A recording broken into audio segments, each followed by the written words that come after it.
भ्रष्टाचार न कानून से खत्म होगा न किसी व्यक्ति से खत्म होगा। आप दुनिया में देखिए कि जिन देशों में भ्रष्टाचार खत्म किया गया या कम किया गया, वहां इसको कैसे किया गया। दुनिया में सबसे ईमानदार देश स्कैंडिनेवियन यूरोपियन देश हैं, फिनलैंड, स्वीडन, नॉर्वे। इन देशों में सबसे कम भ्रष्टाचार है। वहां पर भ्रष्टाचार कैसे कम किया गया? पहली बात, योग्य लोगों को चुनकर राजनीति में लाइए। अगर नेता ही चोर है, जो तिजोरी का मालिक है वही चोर है, तो स्वाभाविक तौर पर भ्रष्टाचार रहेगा। दूसरी बात जो ज्यादा महत्वपूर्ण है, सत्ता और संसाधन का विकेंद्रीकरण।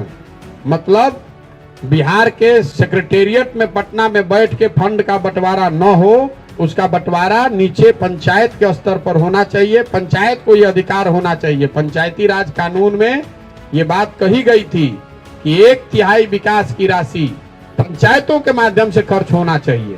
तो अब वो पैसा आज खर्चा हो रहा है बीडीओ के माध्यम से, सीओ के माध्यम से, ज्वाइंट सेक्रेटरी के माध्यम से, तो वहीं से पीसी काटता है, चोरी करता है। आप में से कुछ लोग कह सकते हैं कि भैया जनप्रतिनिधि भी तो पंचायत में चोर है। कुछ लोग उसमें चोर हैं, लेकिन वो 5 वर्ष में फिर उसको चुनाव भी फेस करना है। और बिहार का आंकड़ा उठाकर देखिएगा तो नल जल में चोरी भइल तो 96% वार्ड सदस्य चुनाव हारा है और 85% मुखिया जी लोग चुनाव हार गए। तो अगर आप चोरी कीजिएगा तो आज नहीं तो कल जनता हराइए देगी। तीसरा है जन भागीदारी। बिहार के लोगों को जानकारी ही नहीं है गांव के स्तर पर कि उनका अधिकार क्या है, उनको कौन स्कीम मिलना चाहिए, नहीं मिलना चाहिए। सरकार का कोई प्रयास ही नहीं है लोगों को जोड़ने का। और चौथा है बड़े पैमाने पर तकनीक का, टेक्नोलॉजी का प्रयोग। जो मान लीजिए कि नल जल योजना बनल बा, रोज पर चर्चा होता कि कितना चोरी होता।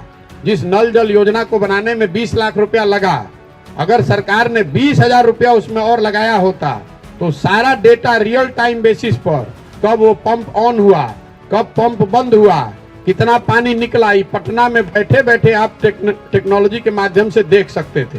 वो किया नहीं, तब आपको पता नहीं चल रहा।